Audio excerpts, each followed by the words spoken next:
Percobaan yang pertama yaitu percobaan arus dan tegangan listrik. Listrik dinamis mempelajari tentang muatan listrik yang bergerak, yang kita sebut sebagai arus listrik. Arus listrik dalam satu rangkaian dapat mengalir apabila kawat penghantar bersifat konduktor atau penghantar listrik yang baik. Sebaliknya, arus listrik tidak mungkin mengalir jika kawatnya bersifat isolator. Arus listrik ini mengalir karena adanya benda potensial atau tegangan, di mana alirannya bergerak dari potensial tinggi ke potensial rendah. Secara konvensional, arah arus listrik mengalir berlawanan arah dengan aliran elektron. Menurut hukum Ohm, besarnya arus listrik dalam satu rangkaian selalu berbanding lurus dengan besarnya tegangan listrik dan berbanding terbalik dengan besarnya hambatan. Tujuan percobaan praktikum ini yaitu 1. Menjelaskan aliran arus dalam satu rangkaian listrik. 2. Menjelaskan pengaruh tegangan terhadap satu rangkaian.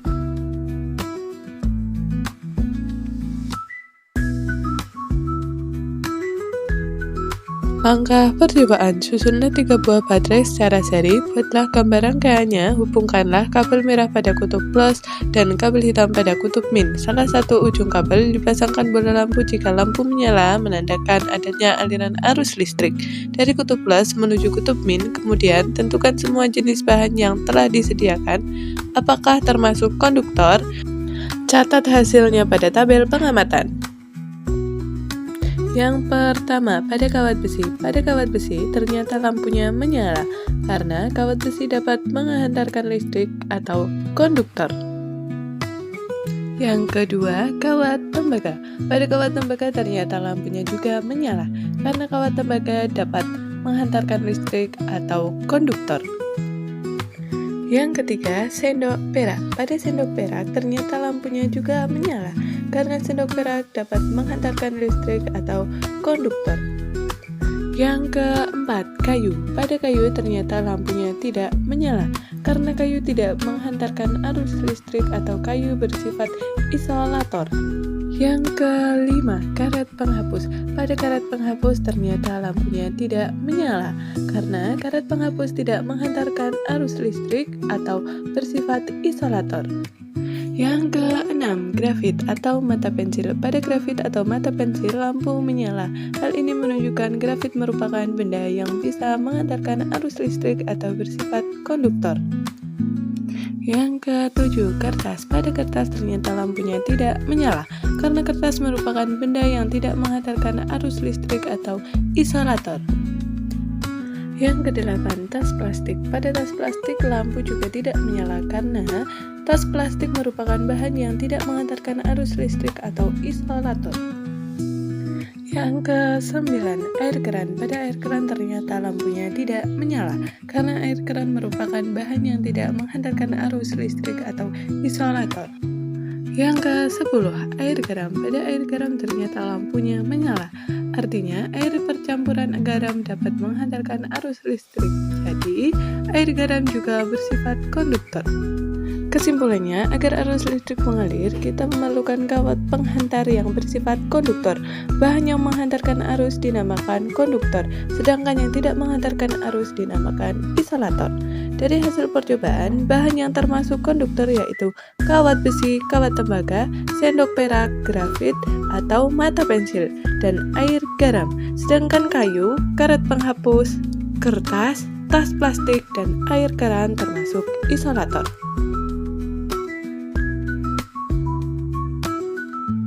Percobaan pertama, buatlah rangkaian seperti berikut. Sambungkan pada baterai amati apakah lampunya menyala. Ternyata hasilnya lampunya tidak menyala karena kedua ujungnya kabelnya sama-sama berada di muatan positif sehingga rangkaian tersebut tidak ada tegangan listriknya. Percobaan kedua, buatlah rangkaian seperti berikut, kemudian tempelkan ujung kabel pada kutub baterai positif dan negatif. Amati hasilnya, ternyata hasilnya lampu menyala namun agak redup, karena muatan listriknya tidak terlalu besar, hanya menggunakan satu baterai. Percobaan ketiga, buatlah rangkaian seperti berikut, tempelkan ujung kabel pada kutub positif dan negatif baterai. Amati hasilnya, ternyata lampu menyala lebih terang karena muatan listrik lebih besar. Selanjutnya, sama dengan cara sebelumnya, buat rangkaian seperti berikut. Gunakan 3 baterai yang dirangkai secara seri. Amati hasilnya. Hasil menunjukkan ternyata lampunya menyala lebih terang karena muatan listrik lebih besar dari sebelumnya. Hal ini disebabkan baterai yang digunakan lebih banyak. Kesimpulannya, tegangan listrik adalah benda potensial yang menyebabkan arus listrik mengalir dari potensial tinggi ke potensial rendah. Semakin besar tegangan, semakin besar arus yang mengalir dan semakin kuat efek yang ditimbulkan oleh rangkaian tersebut. Contohnya, semakin banyak baterai yang digunakan, maka akan semakin cerah cahaya yang dihasilkan oleh lampu.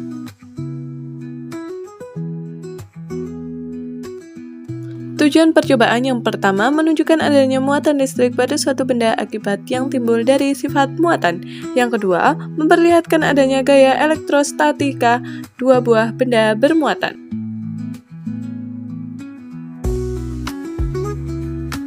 Percobaan pertama, di sini saya sudah menyiapkan sisir plastik yang sudah digosokkan ke rambut.